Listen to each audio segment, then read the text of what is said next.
Hello, you beautiful bastards, and welcome to my so-called show.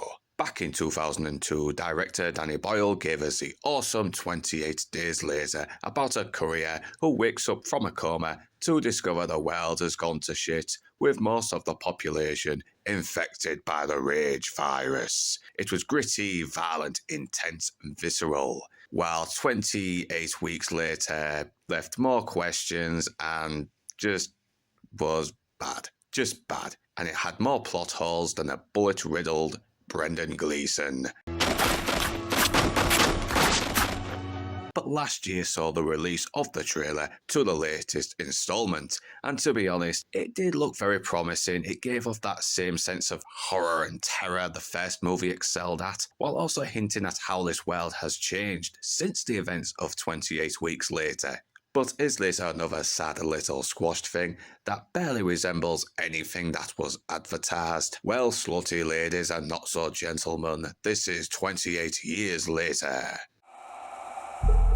7, 6, 11, 5, 4, 17.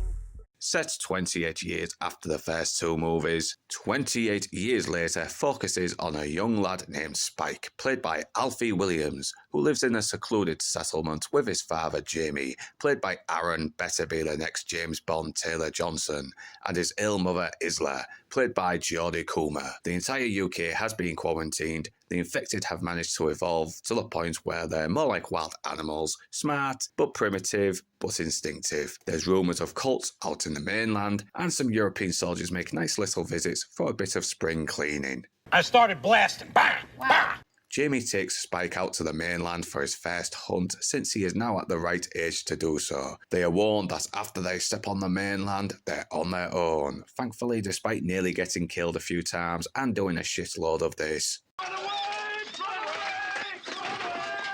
they make it home safe. But after hearing of a doctor out in the mainland, Spike decides to sneak out his ill mum to find this doctor. But can they make it to the doctor before the infected tears them apart? 28 years later is brilliantly acted, well written, and intense. It does a great job establishing how this world has changed, with characters that make smart decisions and feel grounded. Right up until the second half, but we'll get to that soon.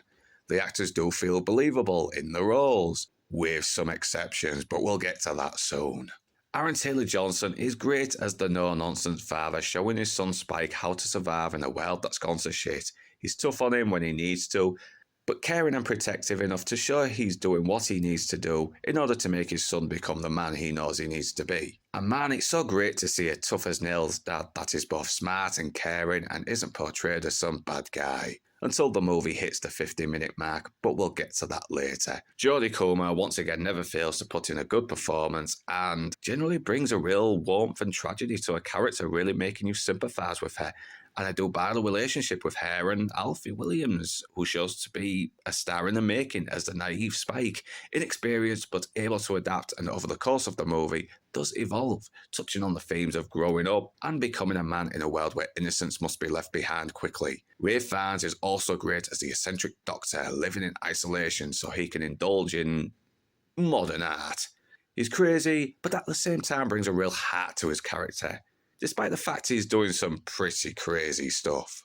The visuals of the British countryside bring a real sense of scale as well as a grim beauty that only Brit flicks can. The infected are still intimidating, even though logically they should have starved years ago. And I could have done with less fucking infected dong, to be honest. We know, we know, we know, we know, we know, we know, we know. But I digress. I do like the actors, I like the ideas, and even though it was apparently inspired by the Last of Us TV show, it does feel more believable. But as I said earlier, it goes right off in the second half. Aaron Taylor Johnson's character out of nowhere becomes some abusive womanizing arsehole. Because hey, a strong, fucking smart, capable, masculine character, yeah, can't be the good guy for fucking long, can he? In movies today. Not only that, it feels very forced as a way to make the plot happen. And I get that he's a flawed man, but if they had him sneak out to search for both his son and wife early on in the second half, it would have set a nice pace for the movie to have it cut back and forth between Spike and his mother searching for the doctor, with his father desperately trying to search for him, as it would not only add some tension, making you worry he may not find his son or get killed searching for him, but also redeem him. Another character shows up only to get fucking killed. There's even one scene where a pregnant infected somehow allows Jodie Comer's character to help her give birth, yet still doesn't try to kill her.